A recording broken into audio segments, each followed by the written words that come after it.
এই মাহৰ ভিতৰতে নিযুক্তি মানে মডেল কোড অফ কণ্ডাক্ট লগাৰ আগতে আমি দিবৰ কাৰণে চেষ্টা কৰি আছোঁ।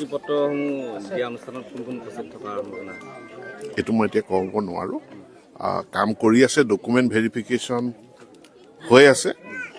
মই ভগৱন্তক প্ৰাৰ্থনা জনাইছোঁ যে ডকুমেণ্ট ভেৰিফিকেশ্যনৰ প্ৰক্ৰিয়াটো যাতে আমি সোনকালে সুকলমে শেষ কৰিব পাৰোঁ।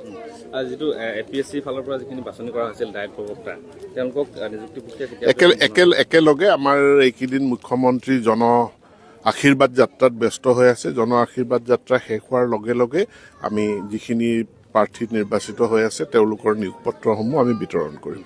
শিক্ষা বিভাগত যিসমূহ এতিয়ালৈকে বিজ্ঞাপন দিয়া হৈছিল, কিমানমান মানে সেই নিযুক্তি প্ৰক্ৰিয়া আপোনালোকৰ বাকী? না, মূলত আমাৰ 4,500 সেইখিনিৰ নিযুক্তিৰ কাৰণে ডকুমেণ্ট ভেৰিফিকেশ্যন হৈ আছে।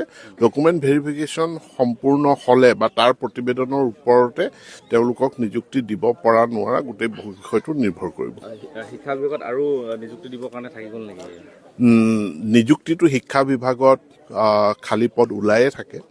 গতিকে এতিয়া আৰু চৰকাৰখনৰ এইখন চৰকাৰৰ অধীনত নহ'ব, নতুন চৰকাৰ হ'লে আমাৰে হ'ব নতুন চৰকাৰৰ দিনত আকৌ বিশাল নিযুক্তি শিক্ষা বিভাগত হ'ব। নতুন তেতিয়া যিখিনি আকৌ নতুন পদসমূহ বা নতুন বিজ্ঞাপন তেতিয়া ওলাব, সেইখিনি তেতিয়া ওলাব। নতুন চৰকাৰ গঠন হোৱাৰ পাছত এক বৃহৎ বিজ্ঞাপন প্ৰকাশ পাব।